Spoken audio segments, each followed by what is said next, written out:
কিন্তু আমি দুইজনে অলপ মানে দুদিন হ'ল আমি অলপ ডিছকাছ কৰিলোঁ যে ৰাছেল ভাইপাৰ লৈ কিনে ছ'চিয়েল মিডিয়াত বহুত কিবা কিবি পোষ্ট হৈছে, বাংলাদেশতো ইয়াৰ বহুতখিনি মানে ওলাইছে বুলি কৈ আছিলে। এটা ভুল ভ্ৰান্তিও আছে সাপটোৰ বিষয়ে। তো এই বিষয়ে অলপ দুই এষাৰ মানে অলপ ডিছকাছ কৰিবৰ কাৰণে, কাৰণ সি মোৰ লগত এতিয়া আহিছিলে বুলি মই ভাবিলোঁ যে এটা ভিডিঅ' এটা কৰি লওঁ। মোৰ লগত আছে এইটো মোৰ বন্ধু দীপংকৰ বৰ্মন। মই বোধ কৰোঁ যে অসমৰ হয়তো প্ৰথমজন ব্যক্তি যাক মানে ৰাছেল ভাইপাৰে দংশন কৰিছিলে আৰু মানে সঠিক সময়ত হস্পিটেলত চিকিৎসা লোৱাৰ পাছত আজি আমাৰ লগত বহি আছে।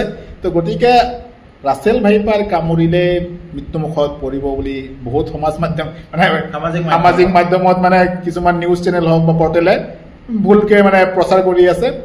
তাত আপোনালোকে ইমানকৈ কাণ নিদিব।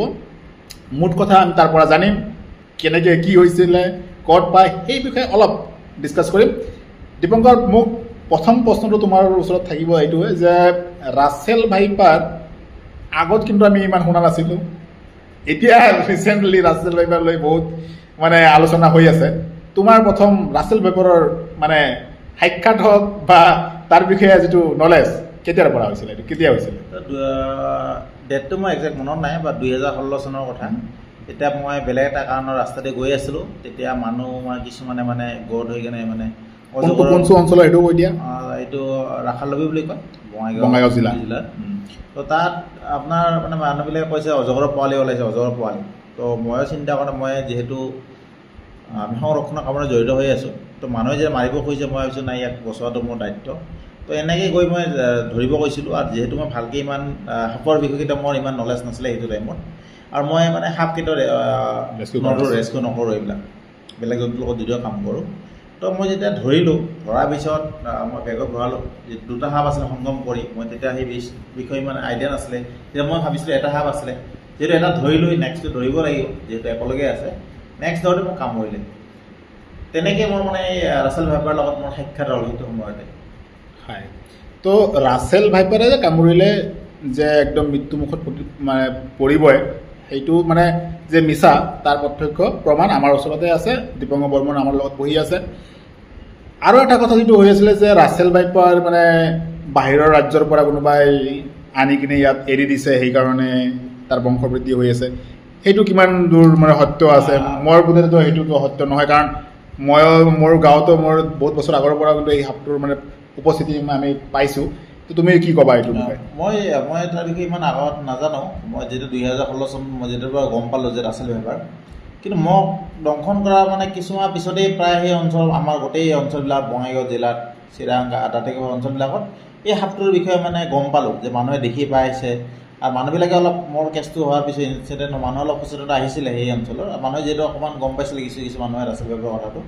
আৰু তেতিয়াৰ পৰা মই ভাবোঁ মানুহে যদিও আগত আছিলে, বা আমি তেতিয়া যদি আমি বস্তুটোৰ বিষয়ে ইমান যিহেতু জ্ঞান নাছিলে, বা আমি যদি ইমান নজৰ দিয়া নাছিলোঁ যে ৰাছেল ভাইপাৰ নে কি, অজগৰ বুলিয়ে আমি তাক ইমান সদায় মানে খালি অজগৰ কথাটোৱে চিন্তা কৰি আছিলোঁ। সেইকাৰণে চাগে আমি ৰাছেল ভাইপাৰ যদিও আছিলে আমাৰ চকুত মানে অহা নাছিলে কথাটো। কিন্তু মই ভাবোঁ সেই অঞ্চলত যেতিয়াৰ পৰা এই মোৰ ইনচিডেণ্টটো হ'লে তেতিয়াৰ পৰা মানুহে অলপ গম পালে ৰাছেল ভাইপাৰ। আৰু কিন্তু আগৰ পৰা আছিলে যে মোক লাগে এনেকুৱা যে যিবিলাক নিউজত আহি আছে, পৰ্টেলত দেখি থাকোঁ কেতিয়াবা, বহুত মানুহে কয় যে কোনোবা ট্ৰাকত আহিছে বা বেলেগ বিভিন্ন কাৰণত আহিছে। তো মই ভাবোঁ এইবিলাক মানে ভুল ধাৰণা এইবিলাক। কাৰণ আমি তাৰপাছত চাগে সেইটো ঘটনা হোৱাৰ পাছত আমি এটা পেপাৰত লিখিছিলোঁ যে তাৰ বিস্তাৰটো কোনটো লাগে, কাৰণ ক'ত আছিলে আমাৰ অসমত। কিন্তু তেজপুৰত যিটো নতুনকৈ যিটো হ'ল সেইটো কিন্তু আমাৰ পেপাৰটোত আমি দিয়া নাছিলোঁ। সেইটো সেই বিষয়ত আমি কাৰণ পোৱা নাছিলে তেতিয়া। তো এইটো আমাৰ মানে এতিয়া গম নাপাওঁ যে এইটো আচলতে তাৰ বিস্তাৰে তাতে সেইটো অঞ্চললৈকে আছে না কেনেকৈ আহিলে, সেইখিনি ক'বলৈ আমি নাযাওঁ। কিন্তু বঙাইগাঁও, চিৰাং আৰু কোকৰাঝাৰ এই অঞ্চলবিলাকত কিন্তু ইয়াতে বিস্তাৰটো আছিলে চাগে। আৰু এতিয়া বৰ্তমান সময়ত কিন্তু তাৰ বিস্তাৰ হয়তো তাৰ সংখ্যাটো মানে তাৰ পোৱাৰ সংখ্যাটো অলপ বেছি হৈছে। আৰু এটা কথা মই জানিব খোজোঁ দীপংকৰৰ পৰা, কাৰণ তাক যিহেতু সাপটোৱে কামুৰিছিলে, সেই সাপৰ কামোৰাৰ পাছত কি কি মানে চিমটম, তুমি লক্ষণবিলাক কি কি পাইছিলা? মানে মোক যেতিয়া কামুৰিছিলে, কামোৰা 15 মিনিটমান পিছৰ পৰা মোৰ হাতখন ফুলি আহিছিলে।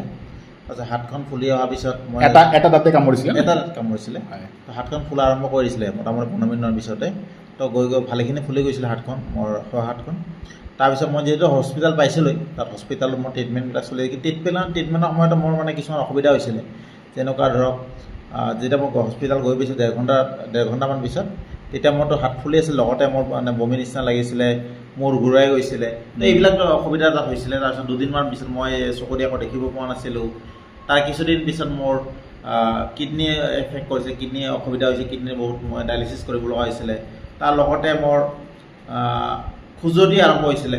এইবিলাক মানে বিভিন্ন ধৰণৰ অসুবিধা হৈছিলে মই সেইটো টাইমত। কিন্তু যিহেতু মই সঠিক সময়ত গৈ পোৱাৰ কাৰণে চাগে, সঠিক ট্ৰিটমেণ্ট পাইছিলোঁ কাৰণে চাগে মই সেইবিলাক পৰা মই সুকলমে ওলাই আহিব পাৰিছোঁ।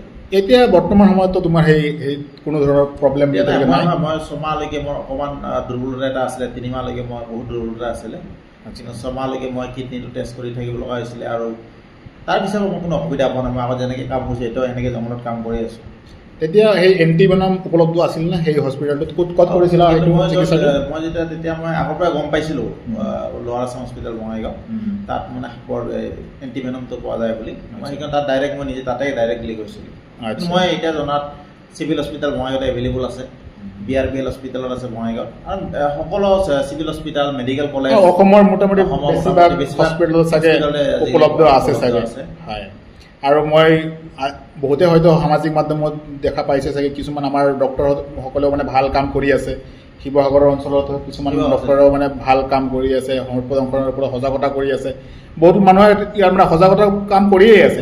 আমাৰ এই ভিডিঅ'টো কৰাৰ সেইটোৱে উদ্দেশ্য যে ৰাছেল ভাইপাৰৰ বিষয়ে অলপ হ'লেও আমি যদি অলপ ৰাছেলত কাম কৰিলে মানুহে মৃত্যু হ'ব, বা যিটো যেনেকুৱা ধৰণৰ মানে নিউজবিলাকত আহি আছে যে ৰাছেল ভাইপাৰ মানে সেই অঞ্চলটোত মানে বহুত অসুবিধা কৰিব, তেনেকুৱা ধৰণৰ নহয়।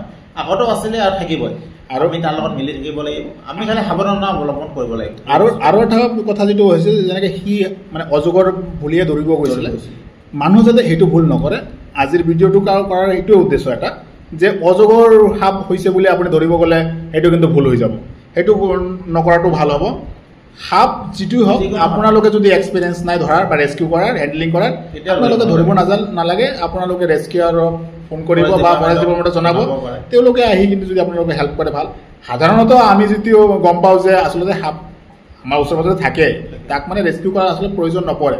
কিন্তু কোনো কাৰণত যদি কৰিব লগা হয়, আপোনালোকে ৰেস্কিউাৰক ফোন কৰিব, যিবিলাক এক্সপিৰিয়েঞ্চ আছে, বা বন বিভাগক আপোনালোকে ফোন কৰিব, খবৰ দিব।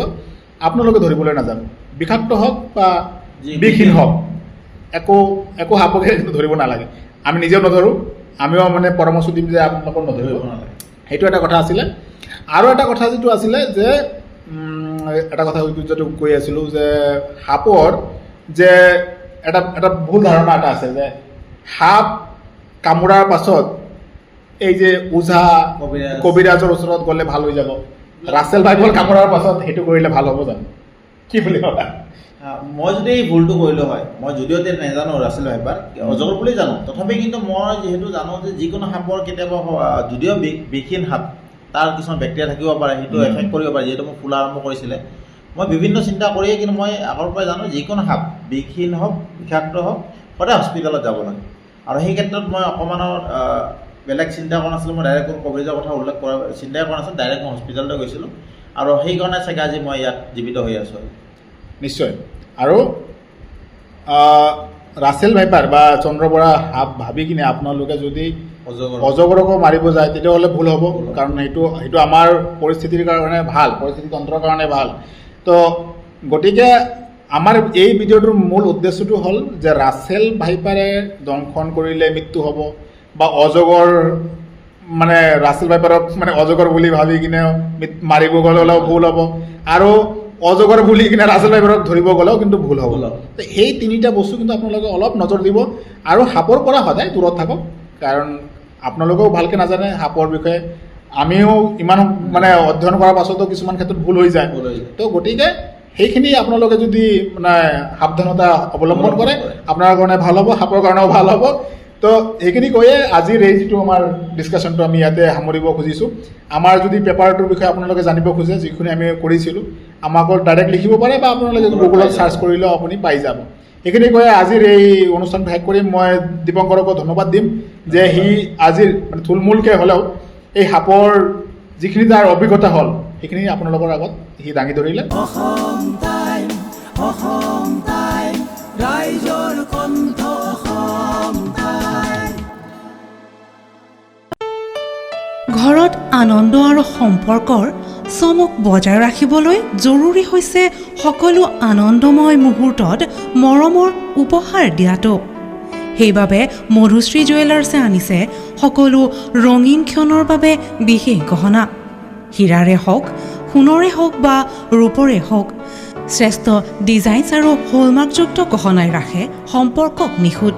তেনেহ'লে আজিয়ে আনক আনন্দ মধুশ্ৰী জুৱেলাৰ্ছৰ সৈতে। যোগাযোগ কৰক 7028000341 নাইবা ভিজিট কৰক LNB ৰোড, নলবাৰী, অসম।